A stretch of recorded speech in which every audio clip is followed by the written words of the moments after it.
Thấy chồng thân mật với người tình, tôi nhắn dòng tin khiến anh bỏ vội bồ về xin lỗi vợ. Cho đến chiều ấy, chồng tôi gọi điện báo tối đi tiếp khách vì muộn.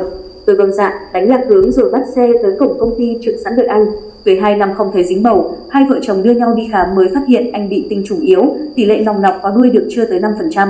Suốt 2 năm dòng dã anh phải thuốc thang tầm bồ, tiền chữa trị không hề ít, hai đứa phải cố gắng cày 7 ngày đêm mới đủ lo chi phí. Tới năm thứ 5 sau cưới, tôi có bầu, chồng mừng lắm, thề hứa cả đời yêu thương chăm sóc vợ con. Thế nhưng cách đây vài tháng được bạn bè giới thiệu, chồng tôi xin sang làm cho một công ty nước ngoài với mức lương hấp dẫn. Từ ngày nhảy việc, tôi thấy anh thay đổi rất nhiều. Ngày trước anh giản dị, vợ mua gì anh mặc đó, chẳng bao giờ cầu kỳ hình thức bên ngoài. Vậy mà giờ anh diện toàn hàng hiệu, từ giày tới quần áo lúc nào cũng sáng bóng, phẳng phiu. Anh giải thích, mình phải thay đổi theo tính chất công việc. Suốt ngày đi cùng sếp, không ăn mặc tình toàn, được. Anh kể vì sếp quý nên hay được thiên thưởng. Cách đây vài tháng chồng tôi còn được chi tiền cho đi học lái xe để trực tiếp lái xe riêng cho sếp. Nói thật nếu sếp là nam tôi sẽ không để ý, đằng này là nữ nên tôi thấy hơi bất ổn. Hết giờ hành chính chồng tôi còn thường xuyên bị gọi. Tôi mới càng sinh nghi bèn lên kế hoạch theo dõi để rồi sốc nặng phát hiện mối quan hệ sếp với nhân viên của chồng. Chỉ sau vài ngày theo dõi, quan sát là tôi nắm rõ tình hình. Nói chung chồng tôi cặp với sếp già chẳng qua cũng vì tiền. Bà ta năm nay ngót nghét 50, đúng kiểu quý bà sồn, thừa tiền, rừng mỡ, hám đàn ông.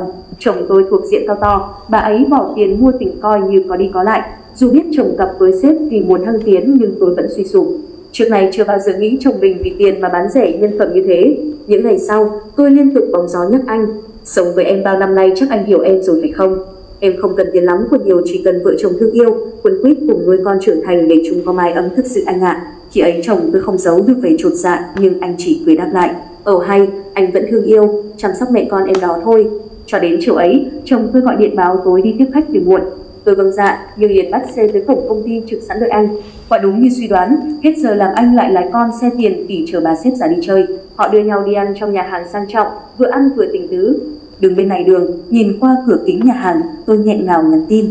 Khó khăn lắm vợ chồng mình mới đi được cùng nhau tới đoạn đường này và có được đứa con như ao ước. Anh đừng để con còn chưa chào đời đã phải hổ thẹn vì bố nó. Em tin con sẽ tự hào khi có một người bố dù nghèo nhưng bản lĩnh, lúc nào cũng trong tâm tiếng ngẩng cao đầu, không sống hổ thẹn với lòng. Nó không mong một người cha vì tiền bạc, danh vọng mà bán rẻ bản thân, phá nát hạnh phúc gia đình anh ạ. Điều anh muốn sau này con nó nhìn mặt bố thì quay đầu lại đi. Đọc tin nhắn cửa vợ, chồng tôi ngay lập tức chạy ra ngoài ngó trước ngó sau. Bất chợt thấy vợ bầu phía xa, mặt anh không giấu nổi vẻ bàng hoàng. Hiểu ý vợ, anh liền chạy về phía tôi van xin nhận lỗi. Hôm sau chồng tôi chủ động xin nghỉ việc.